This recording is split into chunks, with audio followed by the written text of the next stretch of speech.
What is he looking for? Some to lease?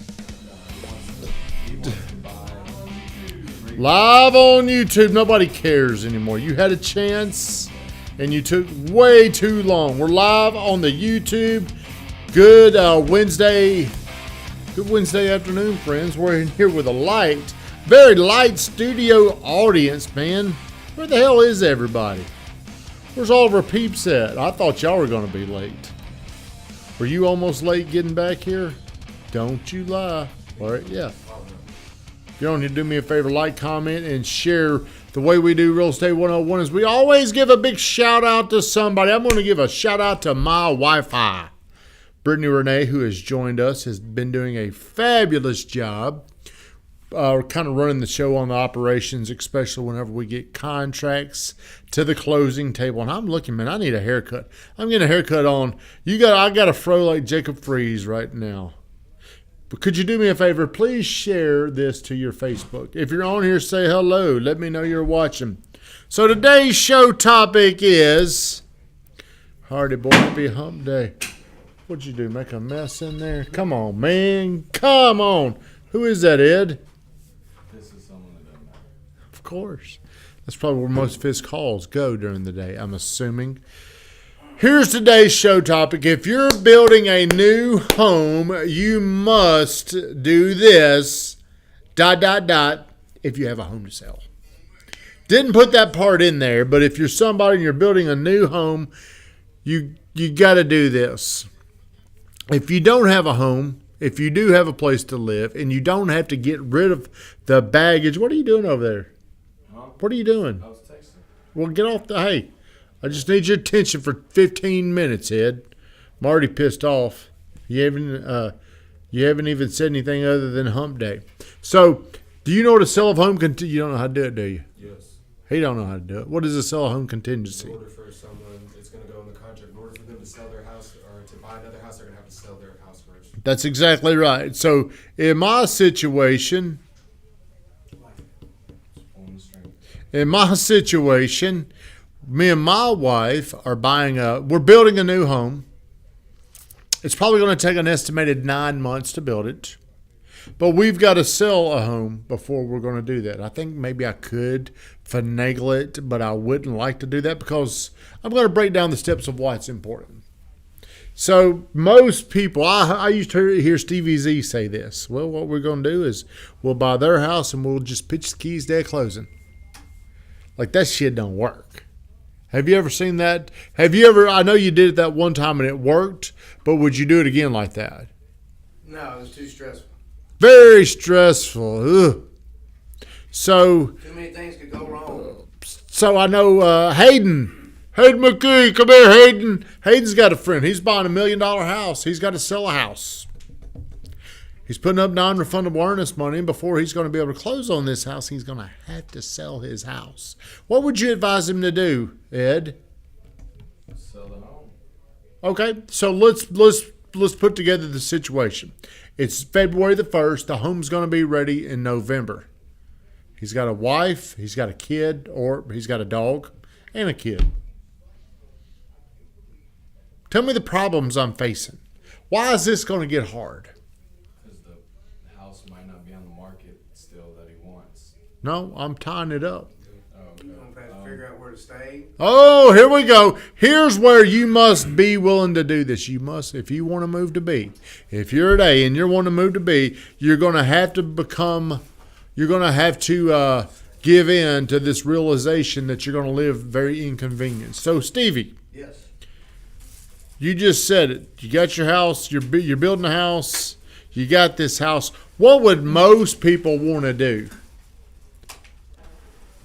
They would rather pitch keys and make it work like that. But what does pitch keys mean? Tell this guy over here what pitch keys mean. At the closing, I sold my house. I pitch you those keys. Now you pitch me the keys to the house that I'm buying. Boy, it sounds so good. It's so easy, but it sounds way easier than it is. So really, it's just not going to happen like that. So we got this problem. We're selling our house. We were asking $1.2 million. Then we were asking $1.1 million, and then it was off the market. And now we're back and we're ready to move again. So I put the home on the market. We're 9 months. We haven't even started. We haven't even broken ground on our house yet. Would it be dumb to go ahead and put our house on the market? Or would you want to live in the house for as long as you could? If it was me, I want to go ahead and get it moved. Why? Get rid of it. Just peace of mind and know that I'll be. Oh, now could you advise a client to do that? If you're talking to a client and they're unreasonable and they're like, well, here's what we want to do. We want to build this house. We're going to ask this new kid, get on the YouTube. Where have you been? 1 o'clock on Wednesdays. It's a must for the new people. So, Jason, you're advising Stevie. Stevie is building a house, but he's got to sell his house. Tell him how much it is now. My house is 1.2 million. The one he's buying is about 1.3. Oh, is that right? It's growing. The house he's selling, let's say it's a $1 million house. Do you know how long it takes to build a custom home? 4 to 6 months. 4 to 6 months. How long do you think it takes, Edward? I would say around that time too. 4 to 6 months. How long does it take, Jake? 7 months. 7 months. How long does it take to stay pregnant and have a baby? 9 months. It takes about 9 months to build a house like this. Hey, at one time it's taken over a year to do this. 4 to 6 months. It takes 9 to 10 months. Maybe a year, because you go out and you select things and they're not in and they're on back order, but you really want them. And it takes 8 weeks to get here. Well, during that 8 weeks, nothing can go on with the house. It's just sitting there doing nothing except running up your interest bill. So if you were talking to a client and they wanted to build a custom home, now they're going to put this contingency language in there where it says we'll give you non-refundable earnest money, but for us to buy this house, we've got to close on our home first. What would you tell them to do? It's February the 1st. We're closing, let's say November the 1st. What would be our strategy? Our strategy is that we need to get the house you're selling on the market as soon as possible. Why as soon as possible? Because if it takes us, because it could take up until that time period to potentially get the house sold. You know what I mean? I'm not going to lie and tell you. Well, Stevie, what would you tell him if he's telling you to go ahead and get your home on the market? What would I tell him? He's talking to you. He's your agent. Well, I don't know if I want to do that right now because I got a wife, I got a dog, I got a kid, and that's going. Buyers are so damn selfish. Selfish. What happens if it sells? Oh, What if we get a contract in 2 weeks? Stevie's got a good question. What if his agent talks him into getting his home on the market and it sells within 2 weeks, and within 6 weeks he's got to be out? Is a temporary occupancy not going to last that Probably not. See, I don't want to do that because I don't want to be homeless. I don't want to stay at a hotel, Airbnb for a long time. Get on the YouTube and share the stream. We're talking about you right now. To be honest, I don't think I'm not aware of like many creative solutions to this. Okay, well, see, you might. You know when that could happen in this business? Anytime. It could happen anytime. So Hayden, let's play the game with you. And if you're watching this later, tell me how you would handle this. Right now there's limited inventory, and the house that you want is in your mind, and you want to go from your mind to a computer, and then from a computer to a lot. You want to build your own home. But you've got your own. You have sold a man in the same situation. Let's say, how long is it going to take him to build his house? 10 months. Okay. So let's say he's got a house he's got to sell. Okay. He's got a wife, a kid, dog, whatever. What would your advice be to him? Sell it as quick as possible. Why would you say to sell it as quick? No, look, hold on. We're going to play the game. You're telling Stevie he's going to get good at rejecting you. Tell him what he should do. Stevie, now, we put an offer in on this house. I'm excited for you, but I think the best game plan moving forward would be to list this house as soon as possible. Well, Mitch, I don't really feel comfortable too much because I don't want to be homeless. What if we sell the house in a month? I know, man. I wouldn't want to be homeless either, Stevie. And I know it's not ideal. I know it's not comfortable. But how much do you love this house that you're buying? I love it a lot. But how can what am I going to do? What, you got any There's options, yeah. I mean, they might not be your first choice. You know, the first choice would be we find a buyer an investor that would buy your house. Josh, and get on let the you- YouTube. And let you rent it out. Thanks. Rent it back from them. And you'd have to probably pay more than you're paying now. But that What would be what is the chance of that happening? very slim to none. And, Especially for 9 months. Do you think somebody's going to let you rent there? and And in doing that, we might have to take a discount on price for convenience, Stevie. I gotta have that money to, got to have it all. Gotta have Every it all. damn dime of it. But if you had to choose between being inconvenienced for a little bit and getting this house that you loved, can we do it in July? We're closing December 1st. we could. November Stevie. 1st. November. We could, Steve, but we just the risk that we're taking is we don't know what the market will look like in July. What if we get to July and we get less than what we think we can get right now, and there's no chance? So let's break this down. How This about that? Will you grade that? that was, Is that how you would have done it? no, but I mean it's better than what you were doing, but you're brand new. So I've been doing this a lot longer than you have. So let's break this down. You are using a lot of logic there. He is very emotional. He wants what he wants in the future on November 1st, but he's also wanting what he wants right now in February. He wants to have it his way. You're going to have to show him. You're going to have to show him what is he risking here. What do you mean? What is his risk if he does not buy the? First off, let's take it to zero. What happens if he does not buy the house? Stays where he's at. Stays where he's at. Did he have any earnest money? He loses 40 grand. Was it 40 grand? Ooh. If we're using the hypothetical. If we're using a hypothetical 40 grand, you're going to have to show him something that's painful enough, maybe, that's going to outweigh his convenience. Because the hardest thing for people to do right now is my wife's been wearing me out about where we going to stay, where we going to stay. You know what I'm saying? We'll figure it out. Because I want this new thing, this new shiny object enough to go through enough pain and inconvenience to get it. And if it takes 8 months. So last night we took a contract on our house. Did y'all know that? Did I tell you that? Congratulations. Did I tell you that? Okay. So I think we could probably sell our house for $1,050,000. I think that's probably a number we could have sold at. So here's what I'm willing to do, because I want. This is why you need to test somebody's level of commitment, Ed. How bad do you want this next house, Stevie? On the scale from 1 to 10? 1 to 10. Shit. 9.7. 9.7. I mean, that sounds like a very high number. Why are you so high on this house? I'm going to have to talk to him and ask him questions that can build up this value. And as we're building up this value, I'm going to ask him some questions to test his level of commitment. Well, it fits. It checks off all the boxes that we want and need because our family is growing. It's on the right side of town for the schools that I want. My wife loves the kitchen and the utility room. Now, keep in mind, you are building a house. Oh, yeah. So let's make sure we're talking about going through a building process. I'm building, thanks for reminding me. I'm building the. It's not your fault. It's my fault. I wasn't clear. Should have stopped it moments ago. Well, I'm building the garage that I want. Mm-hmm. My wife's getting the kitchen and utility room she wants. We're building it big enough for growth, future growth of our children. See, he's building the value.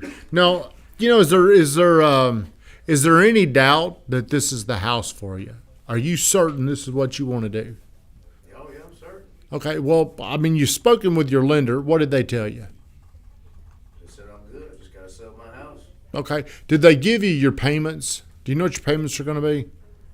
They gave me, a good roundabout. Could the payments change your mind at all? Yeah, if they went up a whole lot, but I mean, if it finagled $400 or $500, I'd be all right. Mm-hmm. So you said the only thing you got to do is you got to sell your home, right? Mm-hmm. Which house would you rather have, the one you're in or the one you're moving to? No, the one I'm moving to. Why? What's wrong with the one you're in? Well, we're outgrowing it. It's not on the side. How much longer could you see yourself being there? I would be doing this faster. We're doing this for TV purposes.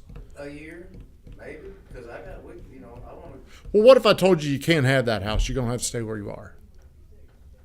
I want the house. Well, the last thing I want you to do is not get this house. But I'm gonna give you some good and bad, ugly news. You're gonna get to pick what you want to do. By the way, this is not my decision. But I'm gonna give you these options. You get to pick the one you want. How much earnest money did we have to put down on this guy?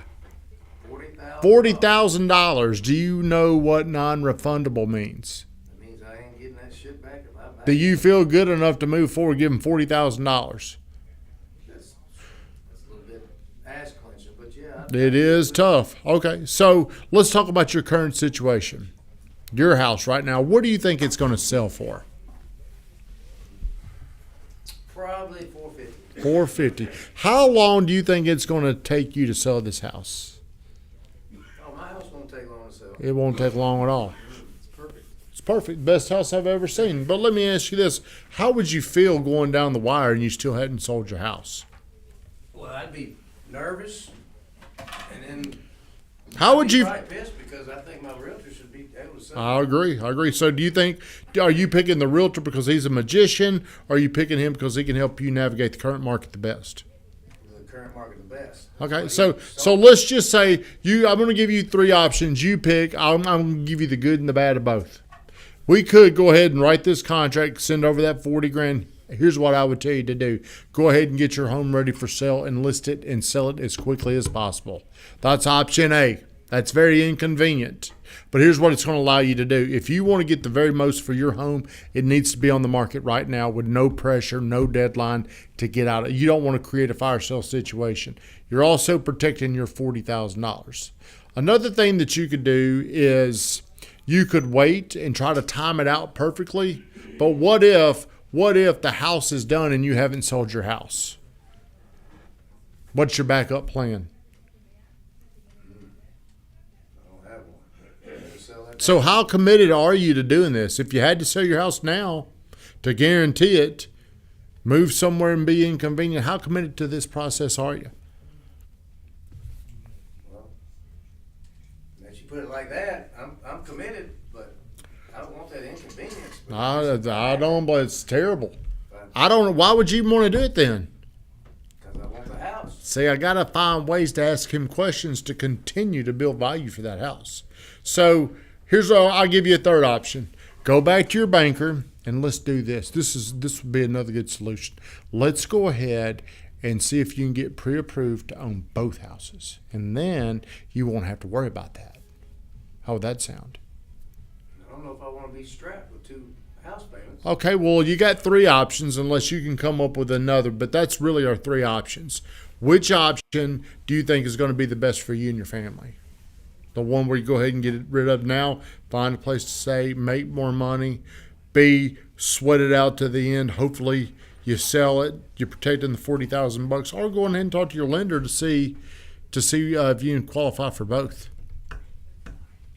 Let me talk to my lender first, but I'm probably going to end up going with option A. Yeah. Well, I mean, I know it sucks, but how long do you think you're going to have to live in this temporary place? Well, hopefully no further than November 1st. So Well- that'd be 6-7 months. Man, is there ever a time in your life where you had to stay somewhere and you just had to tough it out? Mm-hmm. How'd you get through it? Drank a lot of brandy. And This new house, can you drink brandy there? No, the place you're gonna have to move to, can you drink brandy there? It's all about helping people understand. And here's something that I don't think salespeople do, because they think, would you rather, Van, I want to ask you, because I think you might be the most intelligent person to answer this question. If you're going to buy something, do you think you would be confused more or less with options? I would probably be, I don't know, that's a good question. I would prefer options, but it could be confusing. What would you say? Less. Huh? Less. Less what? Less confused with options. What would you say? Less confused with options if they were explaining to me. I'd say more confused. What would you say? Less confused. Less. So here's what happens. If I say you've only got one option, your mind is now going to look for other options. The best way to help people make sense of something is to give them a variety. I think about 3. Best case, worst. I'm going to put the worst case out there, and then I'm going to put something in the middle. The way I did you, Stevie, best case, list it now. Protect your money, get rid of the house, find a place to live. What I say your worst case was? To go to the, Nope, that was not the That was worst. The middle one. That was the middle one. Worst case would be waiting until later on in the market. You don't know what's going to happen. You might And you lose your money. money. You get to pick the one you want. Does that make sense, Van? Yes. Does it make sense to you, Ed? You look lost as hell over there, I Ed. just feel like people are already indecisive by nature, especially. The reason why they're indecisive is because they don't know their options. and that makes a good real estate agent. His They purpose is don't giving- know their options, therefore they go into mystery. But if I'm just selling you one thing, though, and this is what it is, then it's an easy decision. It's either yes or No, it ain't. They might hit the road. No. Then they start looking at all the reasons why it's not good, why it's not a good idea. Or what if we did this? Or what? You build a lot of trust whenever you present options. Going to give you 3 options. You pick which one works best for you. Hey, if you've got a better option, let's look at that. But I'm going to make it to where it's pretty clear. This one, there ain't no way I want him to do this. As a realtor, which one would you not want him to do? The worst possible thing. Which would be time this shit out to the end. Why? But why would this not make sense for the realtor? Take it back out. Well, yeah, they could, but then we're risking your $40,000. We're risking this $40,000. It's up to you. I'm not going to tell you what to do, though. My job is to help you, give you an option that you can make the most sense of. So here's what me and my wife did. I think we could have probably sold this house for a little bit more money than what we sold it for last night. Okay? My wife's asking, where are we going to live? Where are we going to go? What are we going to do? I don't care. I've got to get rid of this current problem, or I've got a bigger problem. Then I just got to keep asking myself this now. Why do we want to go over here? And I talked myself into going back there in my mind. Whenever you're trying to get people to do something, ask them why they want to do it. If they can't, you might want to ask them, well, why would you not do this? But you don't get what you want as a salesperson when you're telling somebody you need to do this, because it's not your choice. As a salesperson, instead of telling somebody what to do, get really creative at giving them a situation to pick from, this one or that one. And they'll feel a lot better, and they'll trust you. Shut us down, Vin Graftin!